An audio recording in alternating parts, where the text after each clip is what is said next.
Terima kasih waktunya buat teman-teman Critical Girlhood Studies yang sudah memberikan waktu dan juga ruangnya untuk kemudian aku bisa berbagi nih soal dinamika pekerja NGO dari kacamata perempuan dan queer muda gitu. Perkenalkan lagi, namaku Vela. Saat ini memang afiliasiku ada di Sindikasi Jogja, tapi kesehariannya aku bekerja sebagai pekerja NGO atau pekerja organisasi non-profit. Dan kali ini aku akan membawakan refleksi 4 pengalaman pekerja perempuan muda dan queer di sektor NGO atau sektor non-profit di bidang pemberdayaan perempuan. Aku tidak akan membicarakan siapa dan organisasi apa karena memang fokusnya sih memang bukan di situ, melainkan aku ingin menyoroti di sebuah pola yang memang terus-menerus direproduksi dan hidup di sektor-sektor ini. Mungkin nanti ke depannya di selama presentasi ini aku akan menyebutkan perempuan muda, tapi definisi perempuan muda ini tidak hanya terbatas untuk cis perempuan saja, tapi juga perempuan dan queer muda. Di sesi ini aku juga berharap teman-teman semua nanti juga dapat berbagi pengalaman, keresahan, mungkin masukan atau mungkin justru pengalaman yang beda gitu dari apa yang kami refleksikan nantinya.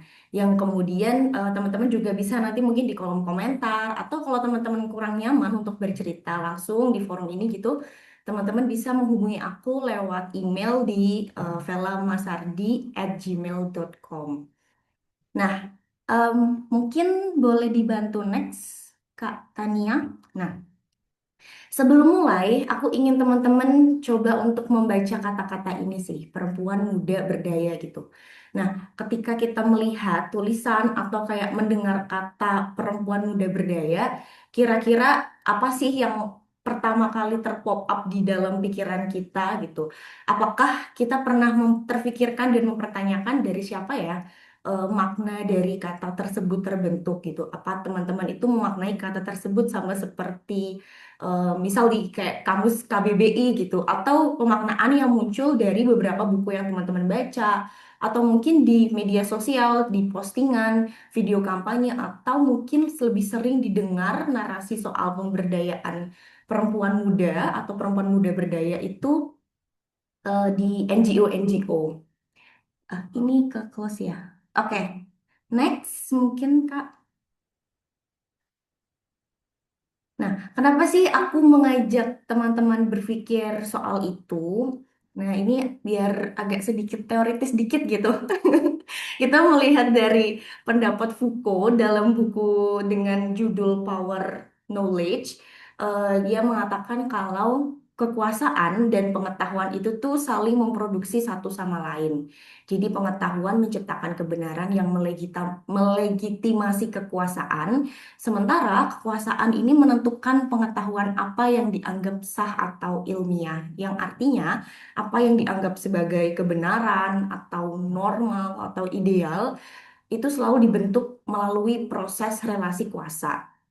Nah, kalau kembali ke pertanyaan tadi, kita berpikir gitu ya. Jadi sebenarnya eh, apa yang disebut ideal soal perempuan muda berdaya juga telah melewati berbagai proses relasi kuasa. Nah, teori ini yang akan membantu kita untuk melihat apa sih yang sebenarnya sedang terjadi dari refleksi pengalaman perempuan muda pekerja NGO. Boleh ya, next Kak Tania? Nah, refleksi yang akan aku bawakan ini sebenarnya awalnya berawal dari obrolan-obrolan sederhana gitu ya, obrolan informal, obrolan di komunitas, di lingkar baca, mungkin sampai percakapan setelah pulang kerja yang sering mempertanyakan hal yang sama gitu. Kenapa ya rasanya ketika bekerja di NGO ini tuh nggak selalu seideal narasi yang sering kita perjuangkan atau narasi yang sering kita dengar gitu. Dan dari keresahan itu di mana aku juga bekerja di organisasi non-profit, melakukan wawancara mendalam dengan teman-temanku, 4 perempuan muda dan queer yang sedang atau pernah bekerja di organisasi non-profit.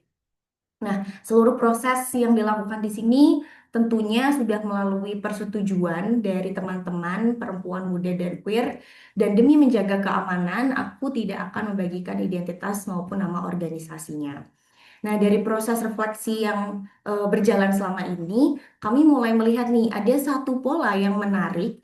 Ternyata NGO juga bisa menjadi ruang yang memproduksi narasi ideal tentang perempuan muda berdaya. Nah, emang iya. Yuk kita lihat slide selanjutnya. Dari refleksi kami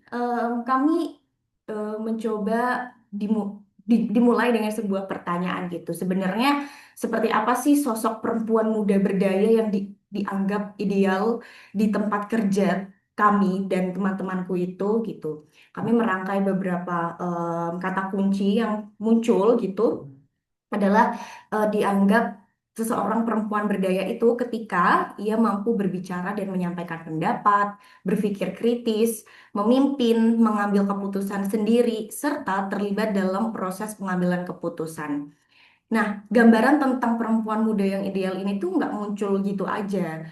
Ia terus diproduksi, terus diperkuat melalui berbagai cara. Kita sering lihat mungkin dari mulai nilai-nilai yang ditanamkan di organisasi, mungkin dari capaian programnya, kampanye di media sosial, mungkin juga di praktik baik yang sering dituliskan di buku-buku yang dikeluarkan oleh NGO, modul pelatihan, hingga yang lekat soal figur-figur yang dijadikan panutan di lingkungan NGO. Nah, masalahnya narasi ini tuh tidak hanya berhenti sebagai cita-cita saja gitu ya, kemudian justru berubah menjadi tuntutan bagi perempuan muda pekerja NGO untuk terus membuktikan diri melalui produktivitas. Produktivitas apa sih yang dimaksud gitu? Nah, kita akan lihat di bagian selanjutnya. Boleh di next? Nah, temuan dari refleksi kami itu mengatakan kalau ternyata relasi kuasa di organisasi non-profit atau NGO itu nggak langsung hilang nih, hanya karena organisasi mengusung nilai feminis, inklusif maupun pemberdayaan. Justru kadang kuasa ini hadir jadi lebih halus. Nah, dari hasil wawancara kita melihat kalau relasi kuasa di organisasi non-profit ini bekerja di ruang eksternal dan internal. Di ruang eksternal, perempuan muda dan queer sering dijadikan wajah organisasi gitu. Banyak yang diminta untuk hadir di forum jejaring atau mungkin jadi narasumber atau pembicara atau juga mewakili organisasi di acara-acara lainnya. Tapi ketika forum-forum ini tuh memiliki nilai yang lebih strategis, misalnya kayak mau ketemu donor nih atau mau ketemu pejabat mana gitu, representasi justru sering malah yang diambil alih tuh diambil alih oleh pimpinan organisasi gitu. Terus juga perempuan dan queer muda ini suka juga nggak suka sih, sering dituntut gitu untuk selalu siap bekerja dan terus kayak harus membuktikan performanya agar mendapatkan pengakuan. Nah, di saat yang sama pengetahuan perempuan muda dan queer ini juga sering kayak dianggap kayak belum valid karena kayak ya masih kayak kamu kan masih muda gitu, masih banyak senior-senior atau yang lebih tua, yang lebih banyak pengalamannya yang bekerja di organisasi non-profit gitu. Jadi kayak pengetahuannya kayak selalu diposisikan menjadi sesuatu yang kayak perlu dikoreksi, perlu direvisi dan segala macam. Nah, sementara itu di ruang internal paradoksnya nih semakin kelihatan gitu. Perempuan muda dan queer ini kayak udah dipercaya nih tadi kan jadi wajah organisasi kayak mungkin mewakili organisasi di jaringan, tapi ketika ada proses pengambilan keputusan penting, misal contohnya dalam proses menyusun program atau mungkin justru misal ketika menyusun laporan, proposal gitu, teman-teman perempuan muda dan queer ini jarang banget dilibatkan. Mungkin ada yang dilibatkan, tapi dari proses kita berefleksi wawancara dengan teman-teman perempuan muda dan queer ini lebih banyak yang tidak dilibatkan gitu. Jadi temuan ini menunjukkan bahwa perempuan muda ini memang sering hadir sebagai representasi organisasi, tapi belum benar-benar terlibat dalam proses pengambilan keputusan. Mungkin boleh di next.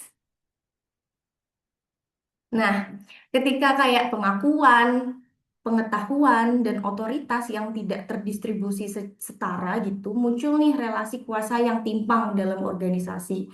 Dalam situasi seperti ini, perempuan muda sering merasa kayak harus membuktikan nih bahwa ya aku tuh layak loh dipercaya, aku layak didengar dan aku layak berada di organisasi. Akibatnya, perempuan muda dan queer jadi lebih mudah menerima pekerjaan di luar kapasitasnya. Jadi kayak merasa ya harus selalu siap ketika dihubungin dan juga mengutamakan kebutuhan organisasi dibandingkan kebutuhannya sendiri. Sehingga proses relasi kuasanya itu nggak cuma berhenti pada proses pengambilan keputusan aja, tapi ia juga melahirkan budaya kerja yang menormalisasi overwork, kesiapsiagaan setiap saat, dan pengorbanan diri atas nama organisasi.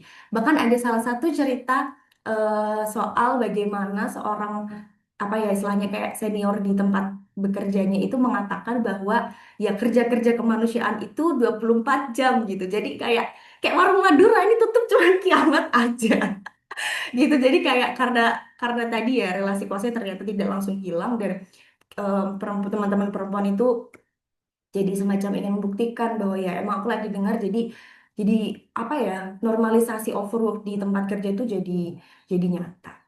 Next di slide selanjutnya. Nah, kita berefleksi lagi nih. Masa sih kayak gitu? Kenapa ya itu tuh bisa terjadi gitu?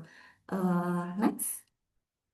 Nah, kita mencoba memetakan gimana sih relasi kuasa ini tuh bekerja dalam organisasi gitu. Dari refleksi bersama ada 4 pola yang paling menonjol. Yang pertama soal bagaimana kuasa organisasi cenderung terkonsentrasi pada segelintir aktor.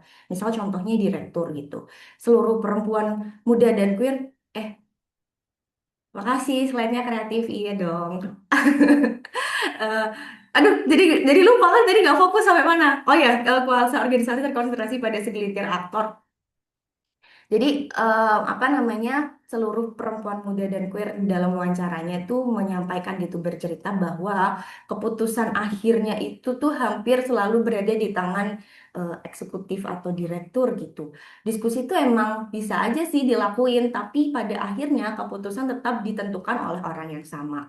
Bahkan di beberapa organisasi posisi direktur ini tuh tidak pernah berganti gitu, meskipun narasi tentang regenerasi itu selalu disampaikan. Akibatnya, teman-teman perempuan muda dan queer merasa nggak punya jenjang karir yang jelas karena posisi-posisi strategis ini tuh nggak pernah benar-benar kayak terbuka gitu. Nah, kondisi ini juga membuat partisipasi perempuan muda seringkali cuman bersifat simbolis aja. Jadi mereka diajak diskusi, diminta pendapat, tetapi kayak harus melalui proses negosiasi yang panjang gitu ketika punya ide yang mungkin bisa ditawarkan gitu. Dan keputusan akhirnya memang bukan berada di tangan mereka. Nah, pola kedua itu soal bagaimana kuatnya budaya senioritas. Nah, senioritas ini mungkin nggak cuma muncul di tataran mungkin kayak direktur staff ya, tapi juga di antar staff, mungkin di level manajerial, sampai mungkin di level board organisasi gitu ya. Nah, kebiasaannya atau pola-pola yang kita lihat dari refleksi 4 pengalaman ini, posisi tersebut tuh diisi oleh orang-orang yang punya kedekatan personal dengan pimpinan organisasi gitu. Akibatnya, legitimasi pengetahuan dan kewenangan lebih banyak ditentukan oleh lama bekerja atau kedekatan dengan kekuasaan, bukan semata-mata oleh pengalaman dan pengetahuan atau kapasitas. Next selanjutnya. Kemudian pola ketiga itu soal bagaimana minimnya transfer pengetahuan. Jadi perempuan muda ini dianggap harus masih perlu terus belajar, tapi di sisi lain kadang informasi dan pengetahuan organisasi justru kayak di gatekeep gitu, disimpan oleh atasan atau senior. Jadi tidak ditemukan adanya transfer knowledge yang berarti. Dan poin keempat adalah soal keamanan dan kesejahteraan.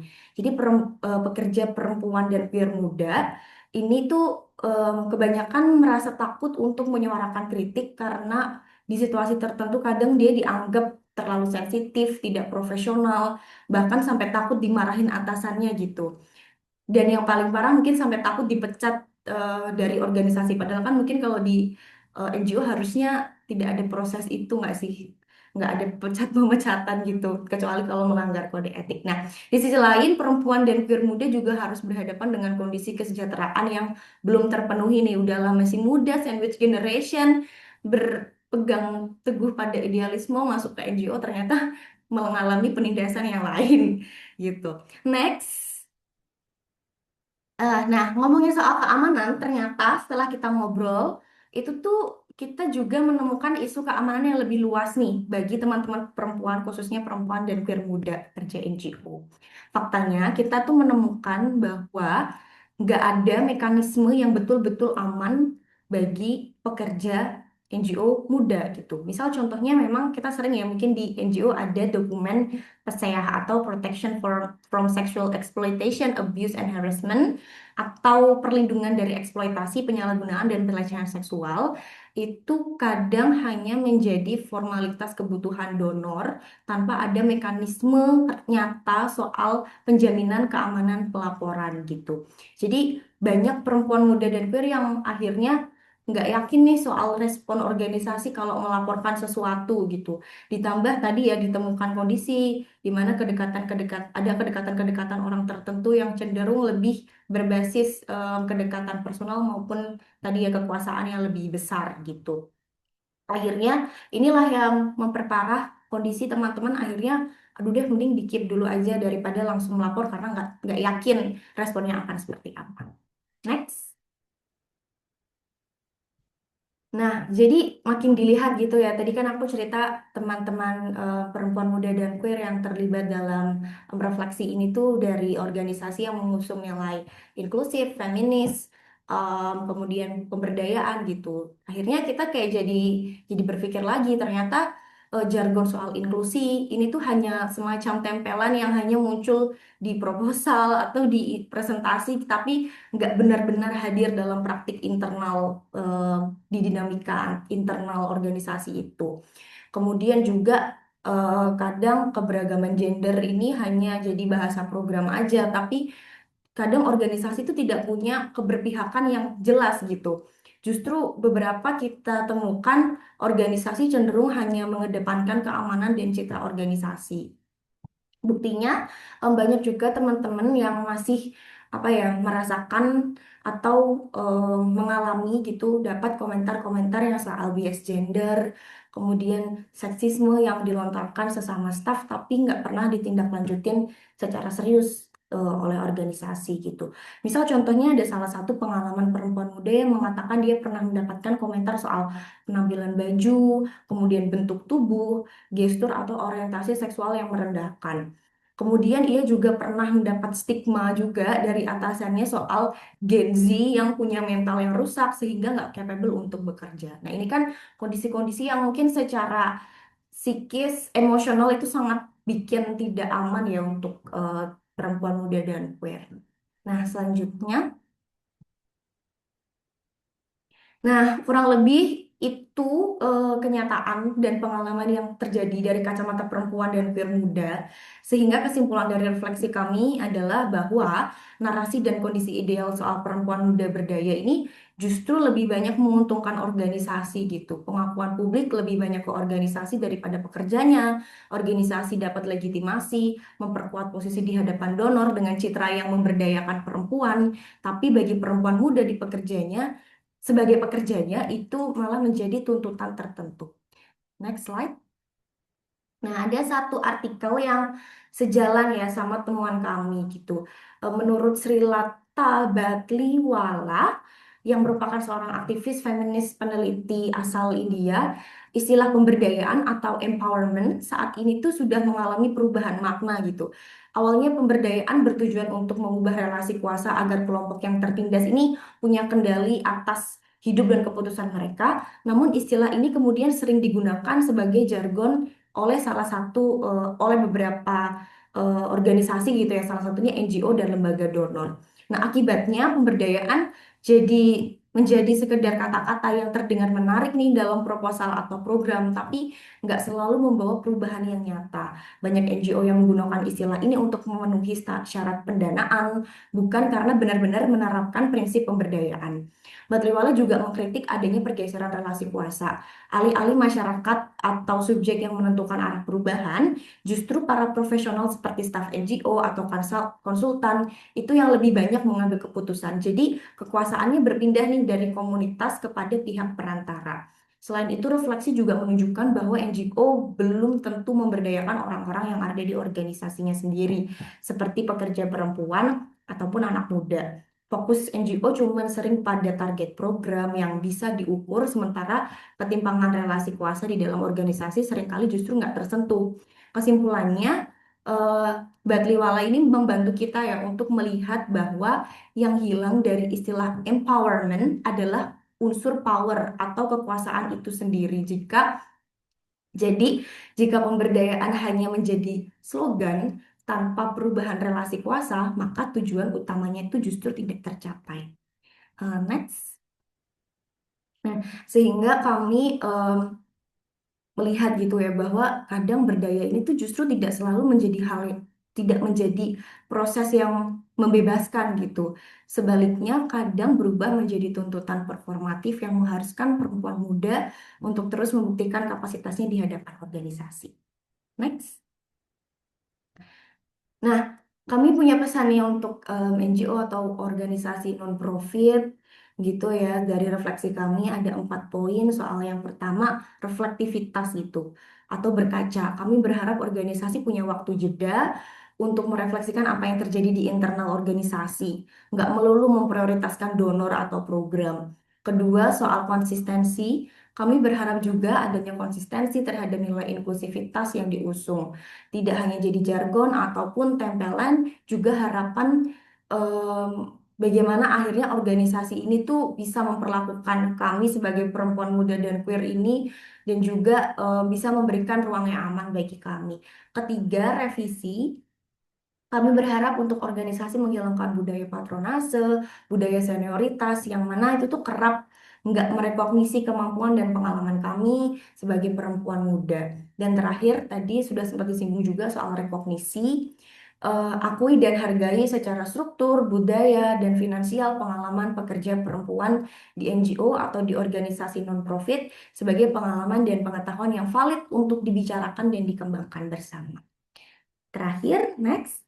Jadi kalau teman-teman merasa bahwa mungkin organisasi tempat teman-teman berkarya ternyata punya kesamaan pada apa aja yang baru kami refleksikan, ingat teman-teman tidak sendirian. Mari kita berkumpul dan berserikat. Semoga kita bisa menciptakan lingkungan organisasi yang lebih inklusif dan tidak justru menjadi ladang eksploitasi baru. Sekian dari aku sangat terbuka untuk teman-teman yang lainnya ingin bertanya ataupun berbagi. Ya karena waktunya terbatas, kita boleh aku kembalikan ke Kak Ania. Terima kasih.